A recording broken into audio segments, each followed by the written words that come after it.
সন্দেশখালী কাণ্ডের তদন্তে বসিরহাট সংশোধনাগারে সিবিআইয়ের 3 আধিকারিক কয়েকজনকে জেরা করে। সরবেরিয়া আগারহাটে পঞ্চায়েত প্রধানকে জেরা করা হয়।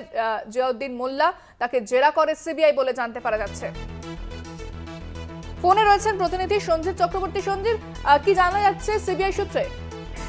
দেখো, সিবিআই সূত্রে যেটা খবর যে সন্দেশখালী যে ইডির উপর আক্রান্তের ঘটনা, ইতিমধ্যে তুমি জানো হাইকোর্টের নির্দেশে সিবিআই তদন্তভার নেওয়ার পরে একের পর এক জেরা করছে। আজকে বিশেষ করে জিয়াউদ্দিন মোল্লা যে সরবেরিয়া আগারহাট গ্রাম পঞ্চায়েতের যে প্রধান, তাকে সে রয়েছে বসিরহাট উপসংশোধনাগারে। সেখানে সিবিআই এর 3 আধিকারিক, তার মধ্যে এই তদন্তের যে আইও অর্থাৎ তদন্তকারী অফিসার, তার নেতৃত্বে 3 সদস্যের প্রতিনিধি দল এইমাত্র উপসংশোধনাগারে আসলেন, গিয়ে তারপরে ঢুকলেন। ইতিমধ্যে জেরা পর্ব শুরু করেছে। অর্থাৎ জিয়াউদ্দিন মোল্লার যে এই ঘটনা, অর্থাৎ সম্প্রতি অর্থাৎ 2024 যে নতুন বছরের 5ই জানুয়ারি যে ঘটনা ঘটেছিল, অর্থাৎ শেখ শাহজাহানকে যখন তল্লাশি করতে যায় ইডি আধিকারিকরা, সেখানে বিক্ষোভে পড়ে, ভাঙচুরে পড়ে, এবং সে বিক্ষোভের মধ্যে এই ভিডিও ফুটেজে দেখা গিয়েছিল এই প্রধান, বিশেষ করে সেই প্রধানের ভিডিও ফুটেজ দেখতে পেয়েই কিন্তু তদন্তকারীরা মনে করছে তাকে জেরা করা নয়। ইতিমধ্যে একদফা জেরা চলছে, এর আগেও বেশ কয়েকবার জেরা করেছে।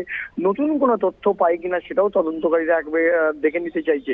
সবেমাত্র আধিকারিকরা সবে উপসংশোধনাগারে ঢুকে সেখানে ঘরের মধ্যে বসে, অর্থাৎ সেই জায়গায় ওই জিয়াউদ্দিন মোল্লাকে আনা হয়েছে, এবং তদন্তকারীরা দফায় দফায় তার বিভিন্ন, যেমন ভিডিও ফুটেজ দেখানো হচ্ছে, বিভিন্ন রকম সে এই ঘটনার সঙ্গে জড়িত আছে কিনা সেটাও তদন্তকারীরা পুরোপুরি দেখিয়ে পুরো বিষয়টা তারা কিন্তু এই তদন্ত প্রক্রিয়াকে এগিয়ে নিয়ে যেতে চাইছে।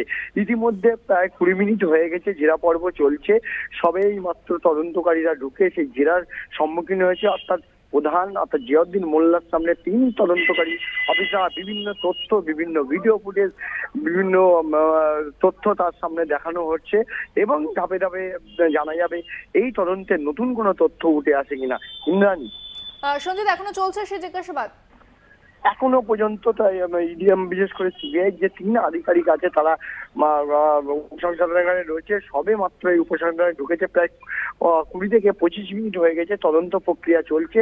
এখন সময়ের সঙ্গে সঙ্গে জানা যাবে এই তদন্তের জন্য জিয়াউদ্দিনের, বিশেষ করে ইডির উপর হামলার ঘটনায় জিয়াউদ্দিন মোল্লার কি ভূমিকা ছিল। তাকে যে ভিডিও ফুটেজে দেখা গেছে, তারপরে ইডি আধিকারিকরা আক্রান্ত হয়েছে, এর সঙ্গে তার জড়িত আছে কিনা সেটাও তদন্তকারীরা দেখছে। ইতিমধ্যে বিভিন্ন সময় তার যারা আইনজীবী আছে তারা বারবার এটাকে অ্যাপিল করেছিলেন যে তিনি একজন জনপ্রতিনিধি, তিনি গিয়েছিলেন এবং গিয়ে সেখানে বিক্ষোভ সামলাতে গিয়েছিলেন, এর সঙ্গে তার কোনোভাবেই যুক্ত নয়। তার যে আইনজীবী তিনি দাবি করেছেন, কিন্তু পাশাপাশি তদন্তকারীরা কিন্তু এটা ধাপে ধাপে এগোতে চাইছে যে ভিডিও ফুটেজে যে দেখা গিয়েছে প্রধান, তার ভূমিকা কি ছিল, কতক্ষণ ছিল, বা এই যে মত তৈরি হয়েছিল তার সঙ্গে যোগসূত্র আছে কিনা সেটাও সিবিআই আধিকারিকরা জানতে চাইছেন, এবং তাকে আজকে জিজ্ঞাসাবাদ পর্ব ইতিমধ্যে শুরু হয়েছে। তদন্তে নতুন কোনো তথ্য উঠে আসে কিনা সেটা সময় সাপেক্ষে বলা যাবে। এখনো তদন্ত প্রক্রিয়া চলছে। ইন্দ্রাণী, ধন্যবাদ সঞ্জিত। কথা বললাম প্রতিনিধি সঞ্জিত চক্রবর্তীর সঙ্গে।